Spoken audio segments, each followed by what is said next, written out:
Hello friends, welcome back to my YouTube channel. आज के YouTube channel में हम जा रहे हैं धर्मशाला। तो सुबह के बज गए हैं 6 और हम पहुंच गए हैं स्को धर्मशाला। और आते ही मैंने तोड़ने लग पड़ी अमरूद जो बड़े टेस्टी थे। देखने में तो लग ही रहे थे पर मुझे कोई मिला नहीं। बड़ी मुश्किल से मुझे एक ही मिला, तो हमने कहा चलो यही खा लेते हैं। फिर आते ही मैंने की मिट्ठू से थोड़ी बातचीत। ओ मेरे मिट्ठू, क्या आया? क्या आया? क्या आया? मम्मी, अम्मी, अम्मी, अम्मी।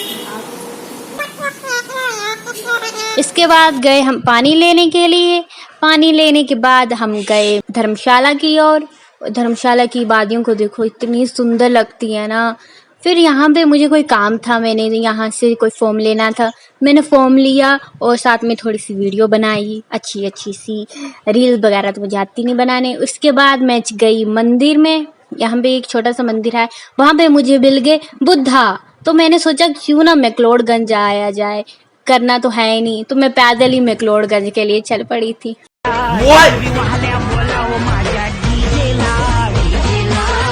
मैं इतनी भी पागल नहीं हूँ कि मैक्लोडगंज पैदल पहुँच जाऊँ। मैं यहाँ तक से शॉर्टकट लेकर बस स्टॉप तक पैदल गई थी। वहाँ से आगे मैंने बस ले ली थी। तो यहाँ से देख सकती हूँ ब्यूटीफुल वादियाँ धर्मशाला की। और मैं पहुँच गई हूँ बस स्टॉप के ऊपर सीढ़ियों पे। तो यहाँ से नीचे उतरकर मैं लूँगी बस जो मुझे मैक्लोडगंज पहुँचाएगी। तो चलो चलते हैं।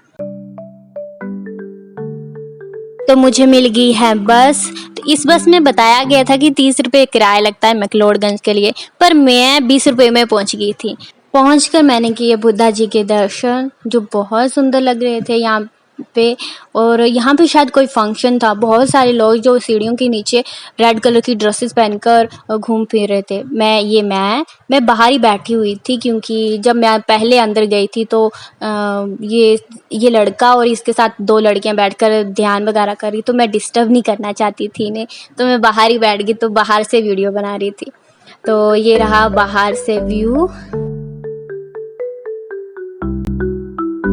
तो इसके बाद मैं गई आगे की तो और देखने के लिए कि आगे और क्या क्या है, कितना अच्छा है।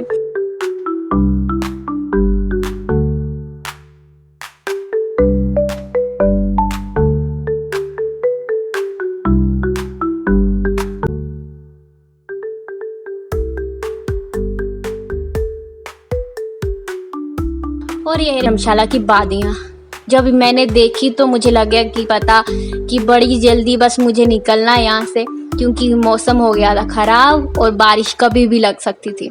मैंने कहा जल्दी जल्दी से वीडियो बनाओ, अपना करो, निकलो यहाँ से जितना जल्दी हो सके।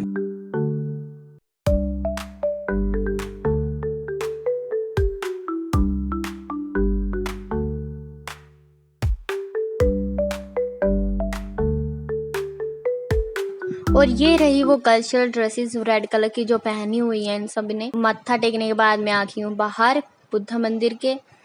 अब घर जाने की बारी है, तो मैं घर जा रही थी तो मुझे मिल गई ये दीदी जो वाइट कलर की ड्रेस में बहुत सुंदर लग रही थी, और ये आंटियाँ। तो मैंने कहा जाने से पहले थोड़ा सा आगे बुद्धा मंदिर के आगे चलते हैं।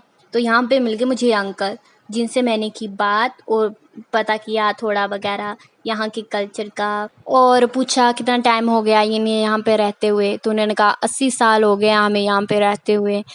तो अंकल के साथ बात करने के बाद अब मैं चल पड़ी हूँ घर की ओर। तो मैक्लोडगंज से ही एक रास्ता मिल गया मुझे जो बस स्टॉप तक के लिए जाता था। तो मैंने वो लिया और मैंने पैदल ही बस स्टॉप तक चल पड़ी। तो ये रास्ता ऐसे नहीं है कि डर लगे, बहुत अच्छा रास्ता है, जंगली रास्ता नहीं है। बहुत सी दुकानें हैं, बड़ी सी गाड़ियाँ जाती रहती हैं। तो मुझे मज़ा आया इस रास्ते पे। तो यहाँ इस रास्ते पे चलते चलते मुझे मिल गई पेप्सी का भाई और पेप्सी की बहन। तो ये देखो कितना, मतलब ऐसे नहीं है आपको डर लगे। अगर आप पैदल चलना चाहते हो इस रास्ते पे तो आपको डर नहीं लगेगा।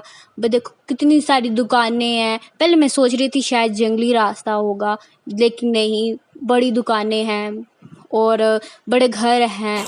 ऐसे बीच में 1-2 किलोमीटर का रास्ता होगा थोड़ा जंगली, बाकी तो ये रास्ता अच्छा है। अगर आप पैदल-पूदल चलने के इच्छुक हैं मेरी तरह, जिन्हें पैदल चलना पसंद है, तो वो ये रास्ता ले सकते हैं। तो इस रास्ते में मुझे मिल गए थे ये चाइनीज़ भाई, जिसे देख के मेरी हँसी रुक रही थी। तो फिर भी हम चलते रहे अपने रास्ते। देखिए कितने अच्छे-अच्छे रेस्टोरेंट्स हैं यहाँ पे, और इनसे मिलने के बाद मैं आगे चली और मुझे जाते-जाते मिल गए ये भाई, जिन्होंने मुझे दिए लिफ्ट बस स्टॉप तक। ये भी बस स्टॉप तक ही जा रहे थे, तो इनके साथ-साथ तो मैं भी आ गई। तो मुझे मिल गया अब बस घर के लिए। या इसमें लगा मेरा 25 रुपये किराया गग्गल तक, और यहाँ गग्गल से मेरा किराया लगा 30 रुपये शाहपुर तक।